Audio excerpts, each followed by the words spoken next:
Orden del día es la exposición verbal por 20 minutos del señor senador José Núñez en conmemoración de los 40 años de la recolección de firmas organizada por FUCBAM, por lo cual se promovió un referéndum contra la ley 15.501. Tiene la palabra el senador Núñez. Gracias, presidenta. En primer término, quiero realizar dos agradecimientos. A la Cámara por haber votado afirmativamente la propuesta de la bancada del Frente Amplio de realizar esta intervención de recuerdo, reconocimiento y celebración, y a la bancada del Frente Amplio por haberme conferido el honor de ser quien dé inicio al tratamiento del tema. Todos o casi todos los partidos aquí representados en algún momento hemos abordado, haciendo uso de los procedimientos de democracia directa que establece la Constitución de la República, la empresa de recolectar firmas. Sabemos, por tanto, que no es tarea fácil y que alcanzar el alto número de firmas que reclama nuestra Constitución para habilitar los distintos procedimientos supone meses de despliegue militante. Sin ir más lejos, hace 15 días hizo entrega de 430.000 firmas para habilitar el plebiscito sobre el sistema previsional y todos hemos valorado, más allá del acuerdo o no con la consulta, como un hecho destacable el número de adhesiones recabadas. Fue una campaña que duró entre 6 y 7 meses.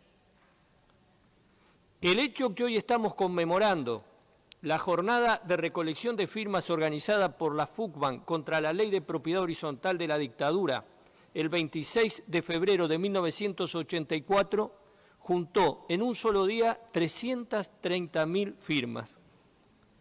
Fue una hazaña popular y democrática. Hay que tener en cuenta que era la primera vez que el recurso previsto en el artículo 79 de la Constitución se ponía en marcha. Se debía informar a la ciudadanía del mecanismo y de las razones del reclamo y, lo más importante, vencer el lógico temor de dejar estampada con nombre, apellido y firma la oposición a la dictadura.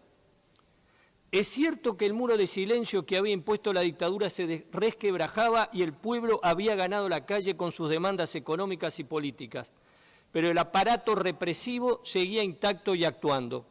En junio de 1983, un grupo de jóvenes comunistas había sido detenido, torturado y preso. El 9 de noviembre de 1983, había sido duramente reprimida una movilización convocada por la Intersocial, el PIT, ACEP, FUCBAM y SERPAG. Tras el paro general del 18 de enero de 1984, se había decretado la ilegalización del PIT y lamentable y tristemente un poco más adelante, ese mismo año, en abril de 1984, sería asesinado en la tortura en el Batallón 9 de Río Negro el médico Vladimir Roslik. Los riesgos eran muchos, pero la determinación también. Por eso insisto en que fue una proeza popular y democrática. Proeza popular porque fue el movimiento social organizado, a iniciativa y con la conducción de la FUCBAM, el que tuvo el coraje y la inteligencia de llevar adelante la jornada. Proeza democrática porque fue una manifestación inequívoca de nuestro pueblo de rechazo a la dictadura y de reivindicación del voto y la expresión de la voluntad ciudadana. Por estas razones es que nos parece justo y conveniente que el Parlamento Nacional, que hace un año recordaba bajo la consigna por siempre democracia los 50 años del golpe de Estado civil y militar que arrasó con las libertades públicas, la democracia y los derechos humanos, conmemore y celebre hoy la jornada del 26 de febrero de 1984 y rinda homenaje también a quienes defendieron la democracia en cada esquina y a las organizaciones que, trascendiendo sus reivindicaciones corporativas, se comprometieron con esa lucha por las libertades y por la democracia. La dictadura fue enemiga por razones políticas e ideológicas del cooperativismo de vivienda por ayuda mutua y de la FUCBAM. Por razones políticas, porque las cooperativas de vivienda fueron un refugio para la participación ciudadana, la democracia, la solidaridad y la cultura popular.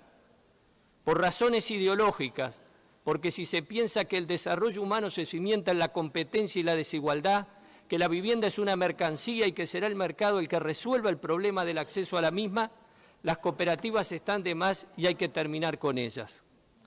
En el curso de los años, el gobierno de facto fue adoptando medidas que, si no pudieron finalmente desarticular las cooperativas ya en curso, impidieron que nuevas familias accedieran a esta alternativa. Se priorizó lo financiero por sobre la cuestión social, por lo que se clausuró la DINAVI, trasladando sus competencias al banco hipotecario. Entre otras cosas, la cartera de tierras, la que fue entregada por el banco a promotores privados. Se incrementaron las tasas de interés sobre los préstamos a las cooperativas. Se redujo drásticamente el Fondo Nacional de Viviendas destinadas a la misma, pasó del 43% a un 3%. Se dejaron de otorgar personerías jurídicas para constituir nuevas cooperativas y de escriturar nuevos préstamos. Se suspendieron los institutos de asistencia técnica directamente vinculados al cooperativismo de vivienda, fundamentales para su desarrollo. Es muy gráfico el pensamiento predominante en el gobierno, está expresado muy gráficamente en una cita que hace Carmen Midaglia en su libro Las formas de acción colectiva en el Uruguay, a partir de la fundamentación realizada por el ingeniero Beck Villegas, integrante del Consejo de Estado, embajador y ministro de la dictadura, sobre el tema. Esto decía Beck: este movimiento, con el transcurso de los años de vigencia de la Ley de Vivienda, adquirió un desarrollo muy importante y en los últimos tiempos, a la luz de las posibilidades de los recursos financieros, se transformó en un medio por el cual se podía acceder a la vivienda con mayor fluidez que por otras vías.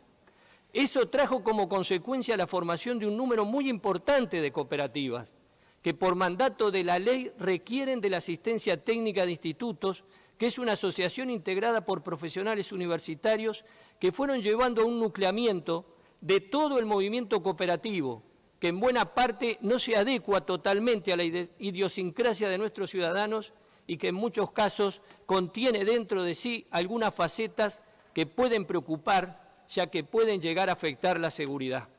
Esto pensaba el gobierno de la época. En ese contexto, el movimiento cooperativo debe enfrentar en septiembre de 1983 el reajuste de la cuota por el aumento de la unidad reajustable. En noviembre de 1992 ocurre la crisis de la tablita. El dólar pasa de 13 a 20 pesos para terminar estabilizándose en más de 30. Caída abrupta de salarios, cierre de empresas, desempleo, inflación. En septiembre de 1983 se establece en un 15% el ajuste de la cuota que deben pagar las cooperativas. FUCBAN plantea que el porcentaje está mal calculado y que no es posible pagar ese aumento y solicita que quede sin efecto. Las autoridades se mantienen en su posición y los cooperativistas resuelven, en un hecho también sin precedentes en nuestra historia, tras un amplio proceso de debate interno, la huelga de pagos. Para sorpresa de las autoridades y pese a sus amenazas, la medida es cumplida sin fisuras por todo el movimiento. En ese entonces, unas 200 cooperativas en todo el país. Es justo destacar que en las cooperativas de vivienda la participación es obligatoria por ley.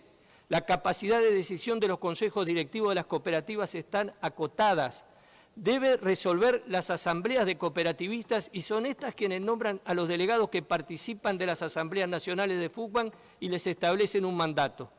Resolver y sostener luego cualquier medida de la magnitud de la que estamos hablando, que era además un desafío al gobierno dictatorial, demanda un proceso de debate muy amplio. Y en este caso además no se trató de una decisión unánime. Ampliamente mayoritaria sí, pero no unánime, donde quienes discrepaban desarrollaron también sus puntos de vista en los debates. El amplio respaldo a todas las decisiones, a todas las acciones resueltas, la unidad de acción más allá de las discrepancias en el proceso de decisión, subrayan el carácter democrático de la organización y la representatividad de sus dirigentes. La respuesta del gobierno a la huelga de pagos y el punto culminante de la ofensiva de la dictadura contra el movimiento cooperativo de vivienda fue el proyecto de ley de pasaje a propiedad horizontal, la que terminaría siendo la ley 15.501, enviada al Consejo de Estado con la firma del presidente de facto Gregorio Álvarez, los ministros de Economía Walter Luis Ardo y el de Justicia Julio César Espínola. Fue tratada como grave y urgente y aprobada el martes 13 de diciembre de 1983. La ley obligaba a los cooperativistas a transformarse a las cooperativas a transformarse en complejos en régimen de propiedad horizontal, donde los socios pasarían de usuarios a propietarios. ¿Cuál sería la respuesta del movimiento cooperativo de vivienda ante esta acción del gobierno que parecía imparable? Voy a leer un fragmento del libro escrito por Gustavo González sobre esta jornada. En el torbellino de ideas que se nos ocurrían para seguir luchando, surge la de convocar a Elio Sartú. En ese momento, él era parte del equipo de abogados del Centro Cooperativista Uruguayo y contaba con la absoluta confianza de la dirección de FUCBAN. Es justamente Helios el que nos dará la idea del plebiscito. Cuando nos dijo que la Constitución estipulaba que había que juntar aproximadamente entre 450 o 500.000 firmas para que se diera lugar al plebiscito, nos quedamos de boca abierta. Siguió explicando además que no existía más que una experiencia en el país y que no había sido nacional sino departamental. Se refería al llamado plebiscito del Vintén, que se había llevado adelante en Montevideo en el año 1951 contra el aumento del boleto. La reunión comenzó a las 20 horas y terminó a las 2 de la mañana. Las preguntas fueron varias. Con gran paciencia, Helios iba contestando a nuestras dudas hasta que al final apareció la pregunta obvia: ¿vamos o no vamos? Helios nos advierte: miren muchachos, también puede pasar que marchen presos, porque uno nunca sabe qué puede pasar. Recuerdo que nos miramos todos los presentes, se hizo un momento de silencio y alguien dijo: no se preocupe Helios, si vamos presos ya tenemos a los sustitutos que seguirán la lucha. La jornada del 26 de febrero ya estaba en marcha. Por supuesto, el movimiento cooperativo no estuvo solo en esta campaña. La recolección de firmas contra la ley de propiedad horizontal de la dictadura, el no de FUCBAN, se dio en el contexto de una movilización creciente por la recuperación de las libertades públicas y la democracia, y el pueblo uruguayo asumió la recolección de firmas como parte de esa lucha. Solo para tener una referencia voy a recordar algunos hechos del año 1983. En enero se instalan las convenciones de los 3 partidos legalizados, Colorado Nacional y Unión Cívica, electas el año anterior. En marzo, un grupo de madres de procesados por la justicia militar envía una nota a los 3 partidos habilitados reclamando la amnistía general e irrestricta para todos los presos políticos. En abril, el día 11, es liberado, tras 10 años de prisión, el general Víctor Licandro.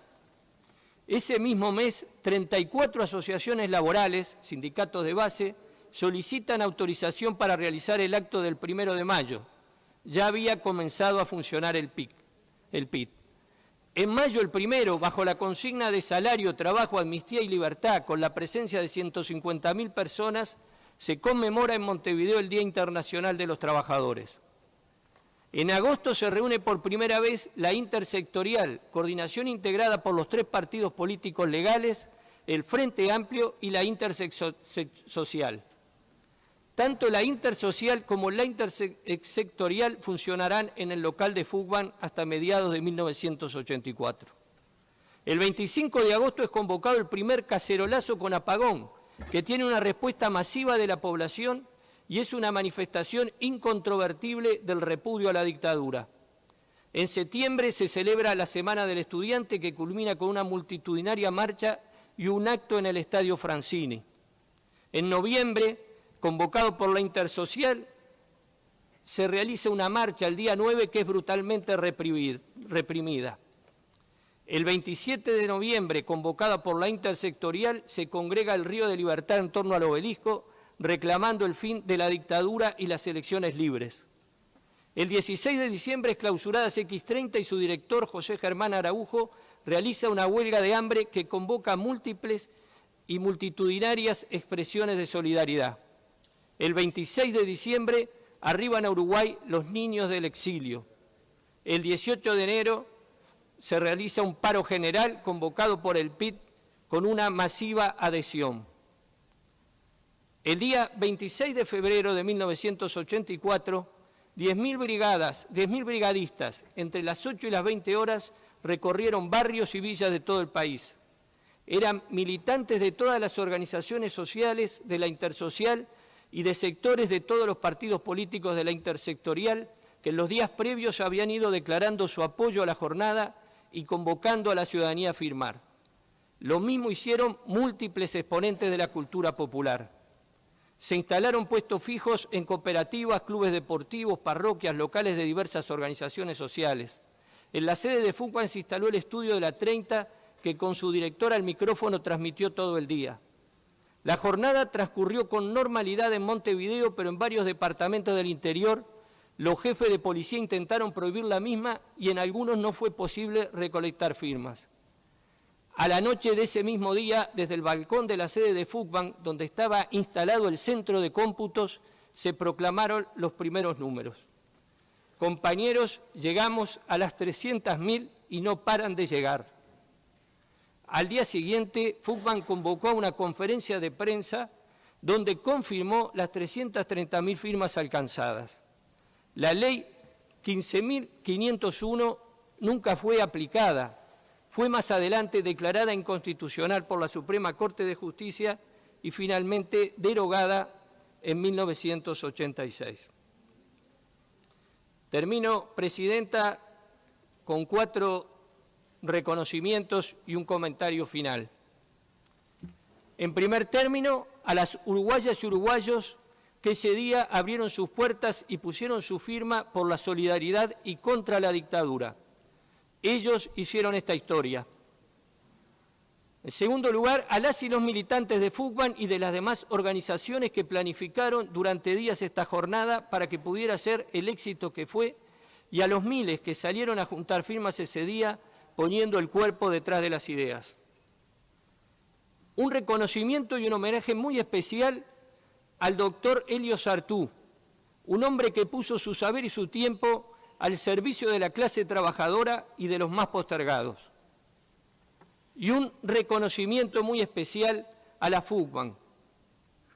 Me han hecho llegar una breve lista con quienes, muy jóvenes en ese entonces, estuvieron al frente de la organización en esos años críticos del 83 y el 84, y voy a mencionarlos con el riesgo siempre de la injusticia. Estaban quienes representaban al interior: José Osley de Paysandú, Eduardo Palumbo de San José, Antonio Pereira de 33 y Hugo Silvera de Salto. Y los integrantes del comité ejecutivo en ese momento: Santana Fernández, Gustavo González, Fernando Nopich, Carlos Sierra y José Toñola.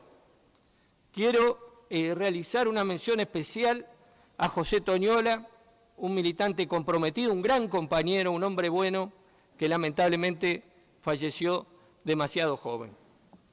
Señora Presidenta, como consideración final, quiero decir que el pueblo uruguayo, o esa parte tan significativa del pueblo uruguayo que firmó ese 26 de febrero, le dijo no a la dictadura y contribuyó de una manera muy importante al proceso de recuperación democrática que tuvo el país, y también rescató para el futuro de estos 40 años que han pasado, y espero yo de los 40 años que están por venir y más, una forma de atender y abordar el problema de la vivienda que estoy seguro que puede ser una solución muy significativa para los grandes déficits que tenemos en este país y que ojalá podamos darle el mayor impulso en el futuro. Muchas gracias.